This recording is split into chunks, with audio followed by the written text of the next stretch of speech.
અયોધ્યા રામ મંદિરની પ્રથમ વર્ષગાંઠ મહોત્સવ સંજેલીમાં યોજાયો.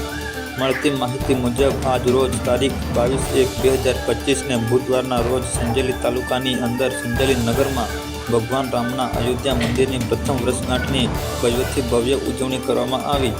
બપોરે 12 કલાકે રામજી મંદિર પાણીની ટાંકી પાસે મહાઆરતી કરી બપોરે 3 કલાકે શોભાયાત્રા તથા ભવ્ય રામ દરબારની ઝાંખી 3 કલાકથી સાંજે 6 કલાક સુધી, જેમાં સંજેલી મેન બજાર રામજી મંદિરથી ડીજેના તાલ સાથે મહારેલીનું આયોજન કરવામાં આવ્યું હતું. જેમાં જય શ્રી રામના નારા સાથે મોટી સંખ્યામાં ભક્તો અને નાના બાળકો વડીલો સહિત હાજરી આપી હતી. ત્યારબાદ ભંડારામાં ભોજન પ્રસાદી લીધી હતી.